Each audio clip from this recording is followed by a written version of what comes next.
Dear children, today we are going to start a new chapter, ninth, some applications of trigonometry in class 10th.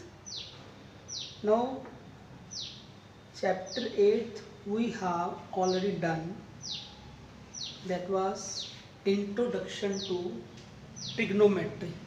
Now these are some applications. इसका meaning होता है कि हम लोग इसको कहाँ use करते हैं. What is the use of trigonometry? ठीक है, देखो हमने ये लाइन लिखी है साथ में, पहले भी आपको बता चुके हैं कि what is the main use of trigonometry. Trigonometry is used to find the distances and heights of various objects. आपको किसी बिल्डिंग की हाइट निकालनी हो, आपको किसी ट्री की हाइट निकालनी हो, और एनी टॉल ऑब्जेक्ट कि जिसकी हाइट आप लोग नहीं फाइंड कर सकते, तो ऑब्जेक्ट्स में कुछ भी आ सकता है without actual measurement, without actually measuring them. हमें उनको बिना मेजर किए with the help of trigonometry we can find the height and distances. ठीक है, जैसे अब ये है, ये एक बिल्डिंग है, दिस इज ऑल्सो बिल्डिंग, ये कोई ह्यूज बिल्डिंग समझ लो, कोई टावर समझ लो. ठीक है, you can say this just like a tower and this is a building. ठीक है, अब जब हम लोग चैप्टर की शुरू करते हैं तो इसमें दो डेफिनेशन बतानी आपको ज़रूरी होती हैं. सबसे पहले definition, angle of elevation and angle of depression. ये देखो, अब ये हम एक्सप्लेन करते हैं. हमने फिगर बनाया एक टावर का. अगर आप यहाँ से टावर को देखते हो, ठीक है, तो एक एंगल बनता है जो विद द हॉरिजॉन्टल लेवल. ठीक है, this angle is called angle of elevation. इसको हम क्या बोलेंगे, इस एंगल को हम क्या बोलेंगे, एंगल ऑफ एलिवेशन. ठीक है, इसका मतलब जब आप ऊपर देखोगे तो ये हमारी लाइन ऑफ साइट है. ठीक है, अगर ये line of site horizontal line से ऊपर हो, अबव हो, तो हम क्या बोलते हैं, angle of elevation. Definition book में दी हुई है आपको. सिमिलरली एक ये बिल्डिंग है, कोई गर्ल खड़ी है एक बालकनी में. ठीक है, और नीचे कोई ऑब्जेक्ट, कोई फुटबॉल पड़ी है, वो उसको देख रही है नीचे.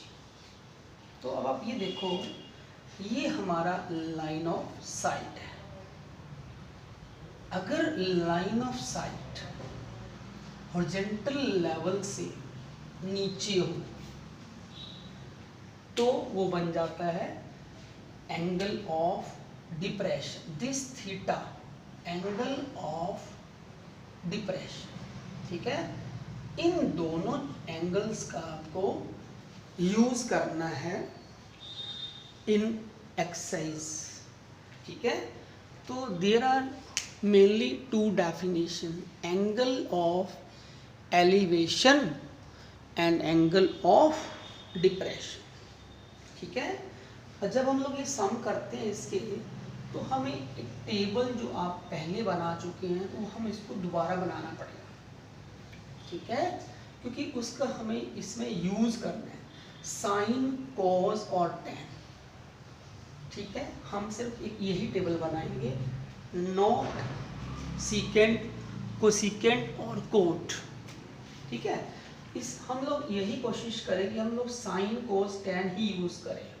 ये आप लोग पहले भी कर चुके हैं, फिर से एक बार याद आ जाएगा.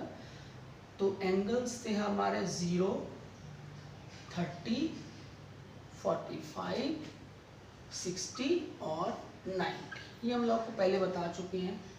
यहाँ क्या होता है 0 1 2 3 4, 0 1 2 3 और 4।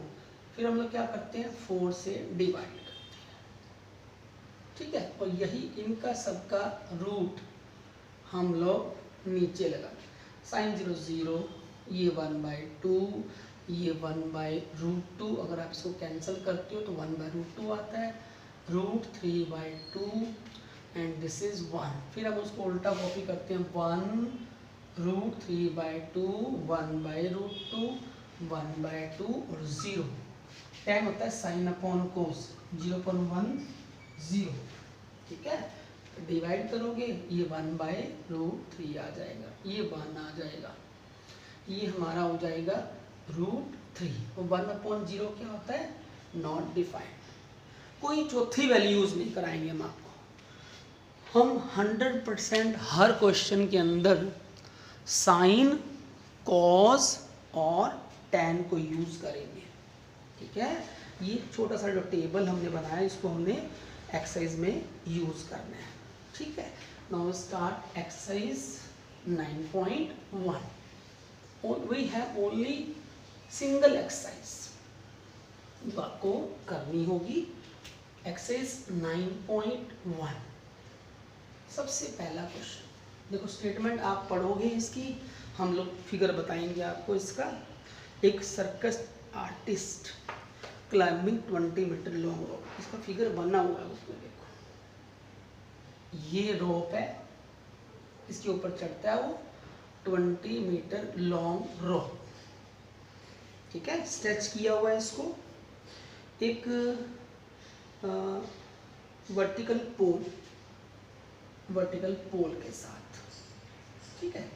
इसकी लेबलिंग भी दी हुई है, this is A, B and C, ठीक है।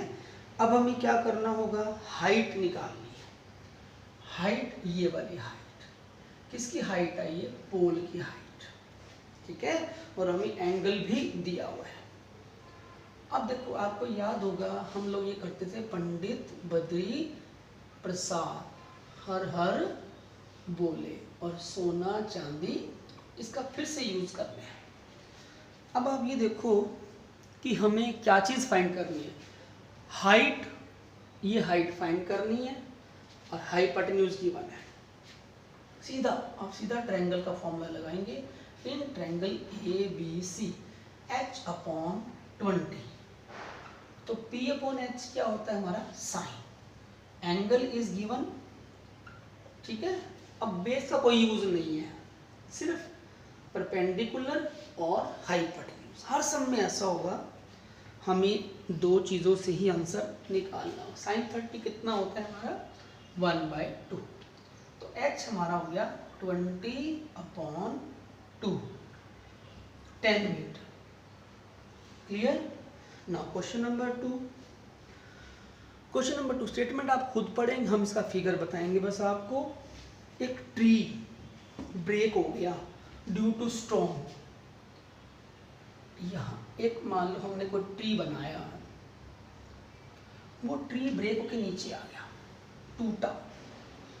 कोई भी ऐसे कोई ट्री है, ये टूट के समझो नीचे झुक गया, यहाँ तक पहुँच गया ऐसे।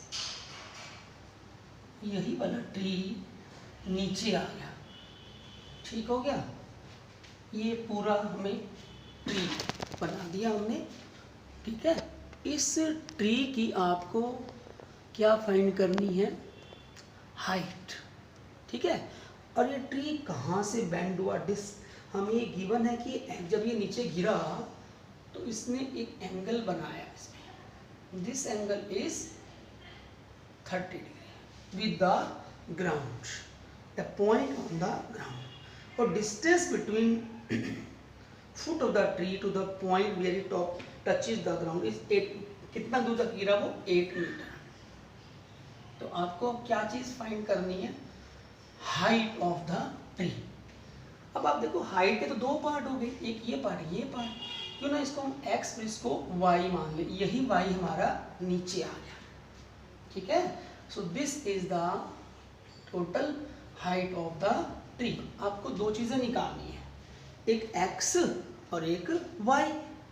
अगर हम x में y प्लस कर दे तो हमारा h निकल जाता है, ठीक है। तो let h be the height of the tree, ये ट्री की हाइट है। तो ट्रायंगल तो हमारा एक ही है, हम किसी भी ट्रायंगल में सीकेंट कोट का यूज नहीं करेंगे, इसी को ही यूज करेंगे। जैसे ट्रायंगल ABC है तो P/B यानी x/8। अब देखो P/B क्या होता है, tan। तो tan कितना हो गया 30, tan 30 कितना होता है हमारा 1/√3। x कितना हो गया हमारा 8/√3। तो क्यों ना इसको हम रेशनलाइज कर दें, रेशनलाइज से क्या होगा, हमारा क्वेश्चन थोड़ा और इजी हो जाएगा। तो x हमारा कितना हो गया 8/√3, ठीक है। तो इसका मतलब ये हो गया 8√3/3, दिस इज x। अब y की तरफ बढ़ते हैं, y निकालो तो B/H कर सकते हो। हम H/B नहीं करेंगे, सिर्फ B/H, ठीक है। तो ट्रायंगल तो वही रहेगी B/H। B मतलब बेस, H मतलब हाइपोटेन्यूज हमारा y है। तो क्या होता है, ये होता है cos। B/H क्या होता है हमारा cos। एंगल तो वही रहना है, cos 30 कितना होता है हमारा √3 क्रॉस मल्टीप्लाई। तो y हमारा हो गया 16/√3। जब रैशनलाइज करोगे तो क्या आएगा 16√3/3। अब आपको दोनों को प्लस करना है, x में y plus h is equal to x plus y। तो 8√3/3 और 16√3/3। जब इसका एलसीएम लोगे प्लस करोगे तो कितना हो जाएगा 24√3। 3 8 24। तो आंसर कितना हो गया हमारा 8√3 मीटर, ठीक है। So this is the total height of the tree. Tree जहाँ से भी ब्रेक हुआ, हमें वो नहीं, हमें तो बस ये फाइंड करना है टोटल हाइट कितनी है इसकी, ठीक है। क्वेश्चन नंबर 3, स्टेटमेंट आप खुद पढ़ेंगे इसकी, हम लोग आपको सिर्फ इसका फिगर बताएंगे भी कैसे करना है।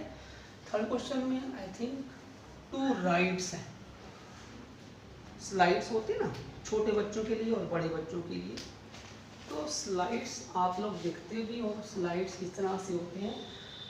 चिल्ड्रन बिलो एज ऑफ 5, जिनकी एज 5 साल से कम है, उनकी जो स्लाइड की जो हाइट है वो 1.5 है और किस एंगल पर है वो 30 डिग्री। ये है हमारी स्लाइड्स, ठीक है। So this is the angle of 30। और आपको क्या फाइंड करना है, स्लाइड्स की लेंथ। अब बड़े बच्चों के लिए हमारा ये है, ये अबव 5 इयर्स, ठीक है, जिनकी एज 5 ईयर्स से ऊपर है, तो उनके लिए जो हाइट है वो है 3 मीटर की। हाइट बढ़ गई, एंगल भी चेंज हो गया। आपको फिर अब ये निकालना है। इसका मतलब ये हुआ कि दोनों में क्या निकालना है, हाइपोटेन्यूज, ठीक है। इसको आप x मान लो, इसको y। Let x and y be the lengths of slides. जो भी स्लाइड्स बने हुए हैं उनकी लेंथ इन ट्रायंगल ABC। हम बोलते हैं P/H। फिर से वही पंडित बद्री प्रसाद हर हर बोले और सोना चांदी तोले। 1.5 P/H क्या होता है, P/H होता है साइन, ठीक है। साइन 30 की वैल्यू 1/2 होती है। तो आपका पहला आंसर 3 मीटर। आपने इसको इससे मल्टीप्लाई कर दिया। फिर ये ट्रायंगल लेते हो, दूसरे स्लाइड की लेंथ निकालनी है DEF। फिर से P/H यानी 3/y। अगेन एंगल चेंज, √3 हो गया tan 60 P upon h, sorry P upon h होता है हमारा sine, not tan, P upon h is sine. तो साइन 60 आपको क्या लेना होगा, √3 अपॉन 2, क्रॉस मल्टीप्लाई जब करोगे तो ये हो गया 6, ये √3y, तो y जो हमारा आया 6 अपॉन √3, तो √3 रैशनलाइज कर दिया इसको हमने, तो आंसर जो आपका आया, ठीक है, देखो P अपॉन एच, पहले में भी P अपॉन एच और दूसरे में भी P अपॉन एच किया हमने, ठीक है। तो आंसर आपका कितना हो गया, 2√3, ठीक है। पहले स्लाइड की लेंथ कितनी थी, 3 मीटर, और दूसरे स्लाइड की लेंथ कितनी है, 2√3 मीटर। आप लोग इसका आंसर पीछे कंपेयर कर सकते हो, कोई डाउट लगता हो तो आप इसमें बाद में डिस्कस कर सकते हैं। 3 मीटर है और 2√3 मीटर है, ठीक है। So that's all for the day, thank you.